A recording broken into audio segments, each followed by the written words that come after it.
sedikit daripadanya. Jadi saya sudahi, nauzubillahi taufiq wal hidayah. Assalamualaikum warahmatullahi taala wabarakatuh.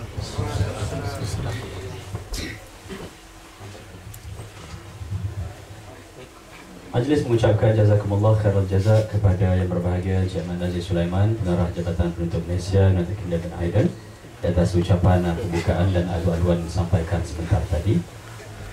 Tuan-tuan dan puan muslimin dan muslimat yang dirahmati Allah sekalian, dijadikan saya untuk memaklumkan bahawa di dalam dewan ini, ni ada kamera tengok on, so saya pandanglah.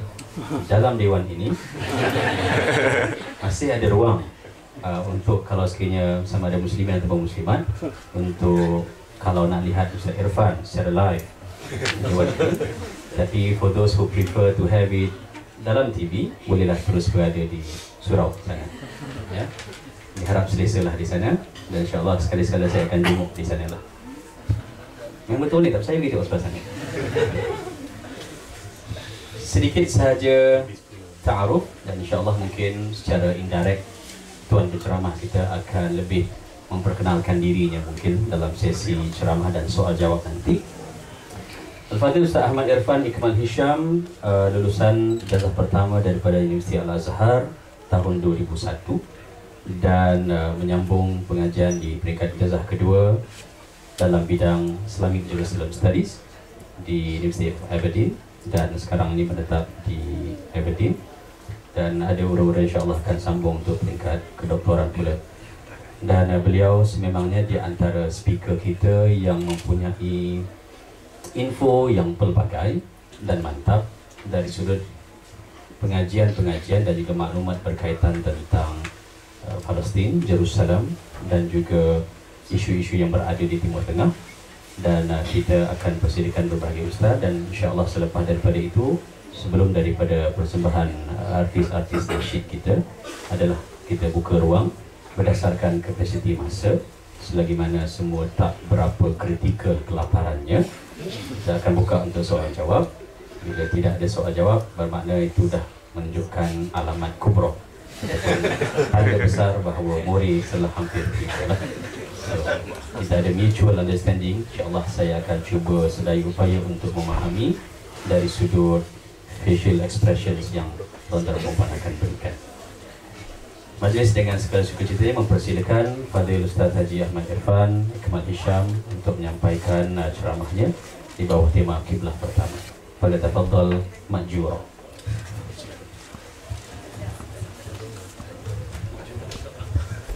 A'udzubillahi minasyaitonir rajim. Bismillahirrahmanirrahim. Alhamdulillahirabbil alamin, nahmaduhu wa nasta'inuhu wa nasta'dihi wa nastaghfiruh. Wa na'udzu billahi min syururi anfusina wa min sayyiati a'malina, innahu man yahdihillahu fala mudilla lahu wa man yudlil fala hadiya lahu. Asyhadu an la ilaha illallah wahdahu la syarika lahu wa asyhadu anna sayyidina Muhammadan abdullahi wa rasuluh. Allahumma fassalli wa sallim ala sayyidina Muhammad wa ala alihi wa ashabihi wa barik wa sallim wa ba'd. Yang saya kasihi Al-Fadhil Ustaz Al-Fidha selaku pengerusi majlis kita pada malam ini, yang berbahagia Encik Ahmad Nazri bin Sulaiman selaku pengarah Jabatan Penuntut Malaysia di London, pegawai-pegawai kanan JPM, kaki tangan sokongan, dan seterusnya kepada seluruh warga Malaysia, warga Muslim yang dirahmati Allah sekalian. Pertamanya saya menampakkan kesyukuran yang tidak terhingga kepada Allah SWT kerana dapat turun ke selatan. Saya daripada Aberdeen, tempat yang paling utara yang mana adanya community Malaysia secara berstruktur, secara structure, dan Alhamdulillah saya beranilah menggagahkan diri untuk turun ke selatan ni. Drive lebih kurang 11-12 jam juga tu. Tengoklah style apa. Kalau style apa Lewis Hamilton dia lain sikit tu. Sebenarnya saya datang ke selatan ni adalah untuk menemani isteri saya yang sedang berseminar di University of Warwick. So sambil tu saya jalan-jalan ke London ni untuk bertemu, dan kita sama-sama berkongsi sedikit sebanyak informasi berkaitan dengan apa yang topik yang telah pun Ustaz Ifirul cadangkan kepada saya, iaitu kiblah pertama. Saya mulakan dengan firman Allah Subhanahu wa taala yang berbunyi, wa qadaina ila bani Israila fil kitab la tufsidunna fil ardi marratain wa la ta'lunna 'uluwan kabira فإذا جاء وعد أولاهما بعثنا عليكم عبادا لنا أولي بأس شديد فجاسوا خلال الديار وكان وعدا مفعولا ثم رددنا لكم الكرة عليهم وأمددناكم بأموال وبنين وجعلناكم أكثر نفيرا. Sadaqallahul Azim.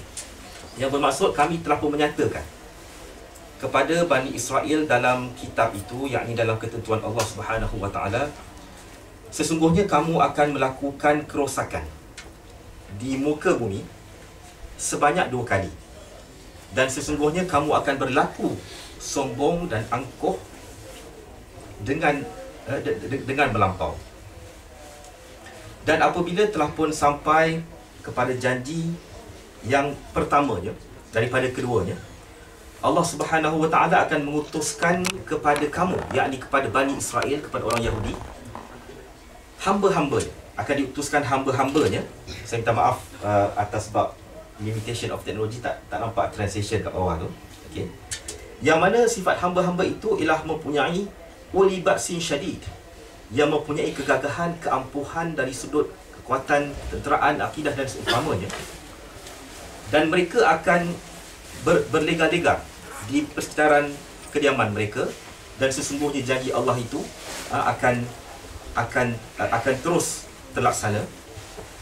Dan Allah juga menyatakan bahawa Allah Subhanahu wa taala akan memusingkan janji-janjinya itu dan memberikan kepada Bani Israel, yakni kepada orang Yahudi, akan harta benda yang banyak, dan juga wabanin, dan juga anak keturunan yang banyak. Waja'alnakum aktsara nafira, dan kami jadikan orang Yahudi, yakni Bani Israel ni, sebagai manusia yang aktsara nafira, yang bertebaran dekat muka bumi. Sahabat-sahabat yang dirahmati Allah sekalian, ayat ini adalah merupakan ayat yang berbentuk, ada di antaranya yang berbentuk ramalan, dan ada di antaranya yang berbentuk sejarah, berkaitan dengan satu kumpulan manusia, satu bangsa manusia yang kita panggil pada zaman moden ini sebagai orang-orang Yahudi. Dan dalam masa yang sama, kita juga sering keliru dengan beberapa istilah yang berkaitan dengan orang Yahudi ini. Ada sebahagian daripada kita yang barangkali rasa tidak faham apa yang disebut, apakah dia istilah Bani Israel, orang Israel. Okey. Adakah berhak orang-orang Yahudi ini menggelar nama negara mereka, negara haram mereka, sebagai negara Israel? Dan dalam masa yang sama, kita juga ada mendengar berkaitan dengan pergerakan Zionism. Okey. Jadi ini adalah di antara istilah-istilah, di antara permasalahan yang akan cuba kita rungkaikan satu persatu. Jadi objektif pertemuan kita pada malam ini, sahabat-sahabat yang dirahmati Allah sekalian, ialah yang pertamanya, berdasarkan topik yang diberikan oleh Al-Fadhil Ustaz Ervino sebentar tadi, iaitu kiblah pertama.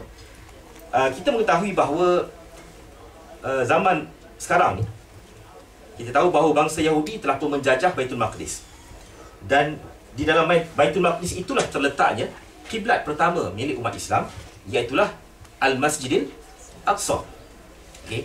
Jadi insya-Allah pada malam ini saya akan berkongsi dengan sahabat-sahabat sekalian, oleh kerana kita ni warga negara Malaysia tidak ada hubungan diplomasi dengan Israel, tidak ada hubungan diplomasi dengan negara haram tersebut. Of course kita tidak dibenarkan masuk, melainkan kalau kita nak masuk secara bayar rasuah dekat sepadan Jordan, bayar 100 US dollar. Itu ada dah cara-caranya yang tak perlulah kita ajak sini. Mungkin saya Vino di hari kot. Tak pernah sampai rasanya. Pasal ulama pun telah memfatwakan bahawa haram kita masuk ke dalam Jerusalem. Kerana kita perlu untuk membayar sejumlah wang, yang mana wang itu akan dikembalikan kepada operasi ketenteraan rejim Zionis yang akan membunuh kanak-kanak dan rakyat awam di Palestin. Okay. Jadi kita akan cuba untuk memperkenalkan kepada sahabat-sahabat, tuan-tuan dan puan-puan semua, berkaitan dengan apa sebenarnya yang dikatakan sebagai Masjidil Aqsa. Bangunan mana sebenarnya bangunan Masjidil Aqsa? Selain daripada itu, kita akan cuba selain daripada belajar sejarah, okey, kita juga akan belajar geografi sedikit sebanyak pada malam ni, mencabar sikit. Okey. Dan sebenarnya saya mengharapkan yang pembentangan saya pada malam ni tidaklah begitu berat, kerana most of the slide presentation saya adalah dalam bentuk foto saja. Okey, memandangkan kita pun of course tak pernah pergi ke Al-Aqsa. Jadi insya-Allah kita akan buat satu virtual tour ke dalam Masjid Al-Aqsa itu, dan kita akan cuba untuk menjelaskan beberapa silap faham ramai Muslim terhadap mana satukah sebenarnya bangunan